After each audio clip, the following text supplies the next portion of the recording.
You're listening to Big Six Podcast. Right now, I'm joined by my man TCB. What's up? And we got EG listening in. He might chime in every once in a while. I don't even know if he's audible right now. EG. What's going on? There you go. All right. So, we got the guys, and I know some of you have listened to the show in the past, and we've done things a little differently. I know we've been on a little bit of hiatus, changing the format once again. But this time, I think we're going to stick with something and kind of ride with this for a while. Shorter segments and more direct to the topic. So, without further ado, we'll start with the hottest thing in sports right now, which is the NBA Finals. And, I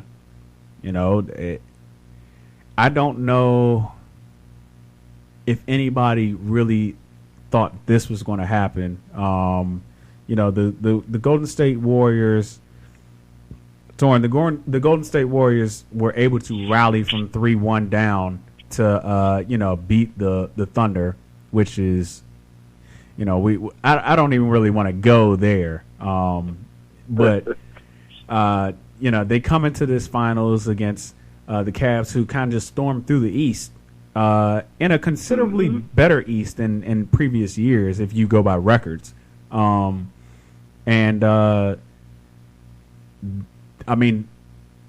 State laid them on their lap and just slapped their ass for two games. Let's start here. Is there a chance that can Cleveland get swept? Are they going to get swept? Well, I said this series would go 7, but I don't think it's going to go 7 now.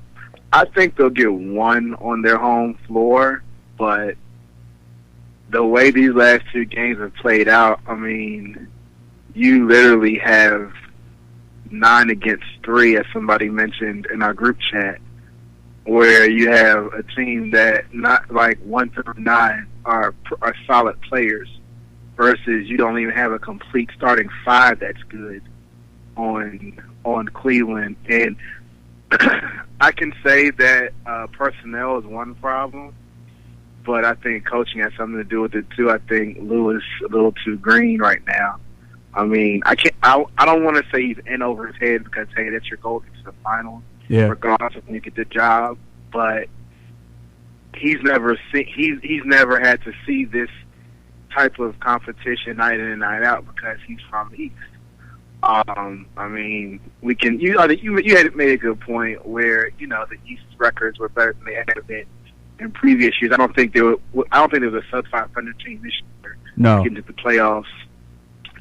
But at the same time, you had, a 73 game winner and a 67 game winner this year in the West, along with OKC being a strong team. The Clippers were essentially, 2 injuries out, but they would probably have been more competitive. So you had 4 really strong teams, and honestly, I think from the gate, the East was Cleveland's to lose. So as much as they did well in the East, I'm sorry, it's still not the West. So to answer your question, I don't see this honestly going past 5. I'll give them 1, and they'll probably win game 4. And it'll go back to San Francisco, to Oakland, and they'll close it out at home. Okay. I know I covered a lot there, but no, that was good. But my next question is, so, and I know I've made a big stink about this in the past, but now it seems that this is going to be the reality. This is going to be, if things continue the way they are, LeBron is going to be 2-5 in NBA Finals. And I know a lot of people like to say, the first Finals appearance with LeBron and the Cleveland Cavaliers doesn't count because they were, somebody's breathing very hard. But I know a lot of people like to say, I know a lot of people like to say, the first finals with LeBron and the Cavs, it doesn't count because nobody expected that team to really do anything.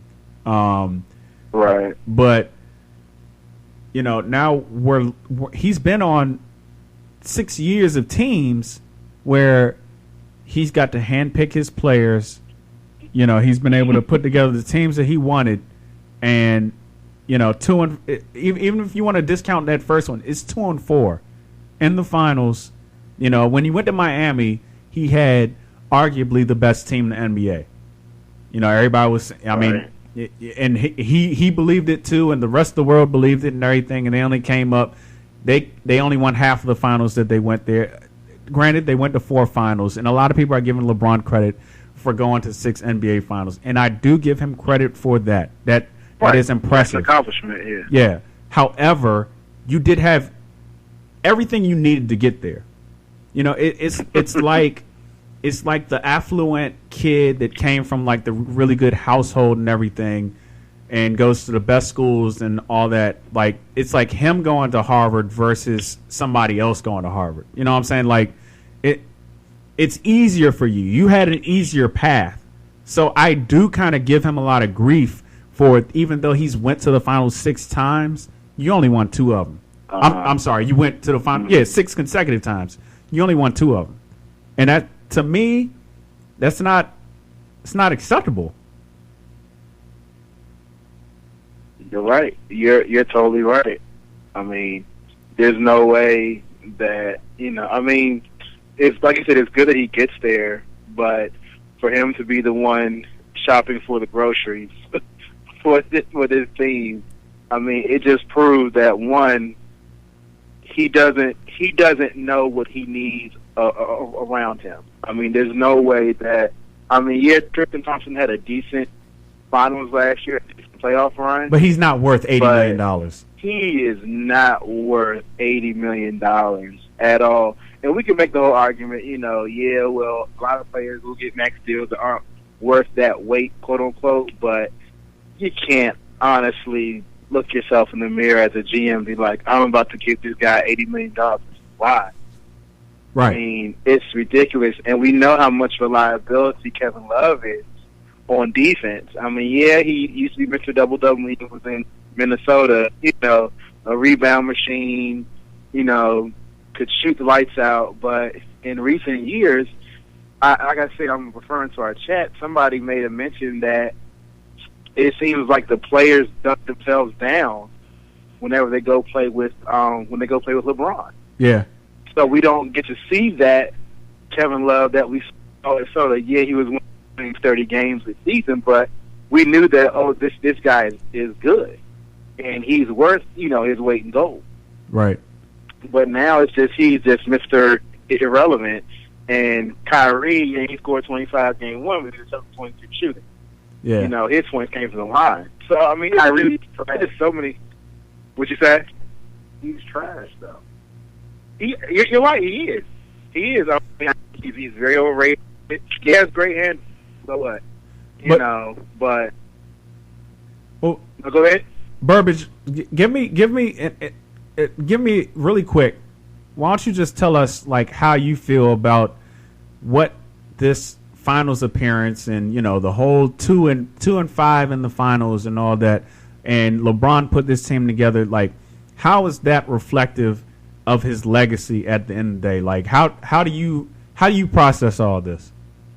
Real quick. You can look at it from, if you look at the 3 best players of the last 40 or 25 years, when you can talk about MJ, Kobe, and LeBron, every time they put together their team or what they decide or what they think would be the perfect team around them, it flops. You think about Kobe with Karl Malone, Gary Payton, and who else was on that team? Well, everyone was on that team. Yeah. Yeah. It's not geriatric squad. Yeah, it's geriatric or not, but these players, they pick players who are good, who they mesh with, not necessarily the best team. Well, wait a minute. The best team for them. Let's be fair. Kobe did have a lot to do with putting together that team that won the championships with Powell. Now when he went over, he did go a little crazy and start adding guys like Rajah Bell and Matt Barnes and stuff, and that didn't work. But when he put together the teams the second time around with Powell and Ron Artest, and he didn't put Lamar Odom there. He didn't put Andrew Bynum there. That's true. That's like true. when you think about the Powell trade, that wasn't Kobe. That was Jerry West. That's true. Those guys. So pretty much what you're saying is these guys are not GMs. You think of Michael Jordan. Yeah. He drafted Kwame Brown, for God's sake. Yeah. I mean, now in Mike's defense, I mean, really there weren't that many great players from that class. I mean, Tyson Chandler was trash for his first 6 years in the league, Eddie Curry, and so on and so forth. But great players aren't great GMs. Right. So here's my question: is this the fact that LeBron pretty much took over a GM role, and once again he's failing? Can we separate that from his legacy as a player? Like, Nope. Okay. I think you have to. In my eyes, you have to. But he's handpicking his team. I mean, he's handpicking his team. But guess what? If owners are crazy enough where they'd be like, he has that much clout on our team where we allow him to pick him. He can't be. That's not his fault. But the thing is, he keeps signing these 2-year deals with the out there after one. I mean, he has them by the balls. But the thing is, he was like, fine, if you don't want to do that, I'll leave it. When you shoot yourself in the foot, I can't feel sorry for you. Like the thing that's irritating me is people are looking at LeBron and they're saying the LeBron defendants, they're saying his teammates are trash. Bro, you picked your teammates. These are the guys that you want to play with. Yeah, like as you said, max out. I don't think I'll only come back with Kevin Love. I don't think like Iman Shumpert was that big on his hit list that he had to have him on. But he was a free agent this year after this season, and he got a new deal. Like LeBron, everybody knew that LeBron had a big hand in who was coming back from this season. When Kevin Love was a free agent, we all knew that LeBron went out to L.A. and sat down with Kevin Love and stuff like that. If LeBron didn't want Kevin Love back there, he wouldn't have been back there. If LeBron didn't want Tristan Thompson to have an $8 million contract, he wouldn't have got a contract. If LeBron didn't want Iman Shumpert there, Iman Shumpert wouldn't have got a contract. Like, there's no way that any of these guys this past offseason got a new deal without LeBron saying yay or nay. It just didn't happen. I mean, but you can say that about every single player in the NBA, to be honest. Okay. I mean, every top 15 player on every roster. I actually... John Wall said, I don't want Bradley Beal back. They would not bring Bradley Beal back. Okay, I understand that. But, like, this team had a slew of free agents. They had a lot of different ways they could go. And LeBron, in his first year back in Cleveland, had the team by the balls. It's more so than John Wall would have, more so than Kobe has in the past. Like, LeBron, I would believe that the GMs and the owners sat down with LeBron and said, "How do you want to put this team together?" And I don't think other teams are doing that. Yeah. That's because they did. What'd you say, Eric?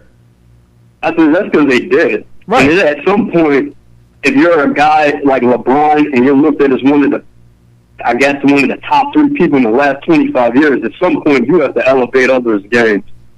And not, make them sacrifice what TCB has said earlier, not sacrifice, their game, for solely because of you. Because that's what I think what happens. The same thing happened to Bosh in a way when he was with the Heat, with LeBron. The same thing, Wade had to sacrifice a lot. And now people think he has a resurrection. He just had to sacrifice when LeBron was on the team. I mean, at some point, I'm not saying it's not indicative of the LeBron skill level. It's just indicative that he can't finish, and he's going to have that stigma towards him, and that's going to be a weakening. Why people are going to, demote points from him when people are comparing him to Michael Jordan or Kobe or Bill Russell or any other type of champion. Yeah. So let's wrap this one up. So we got Torrin's idea of what's going to go on in this series. Torrin said this will probably end in what'd you say, 5? 5. Yeah, in 5 in Golden State. Eric, let me get your quick prediction and let's get Burbage's.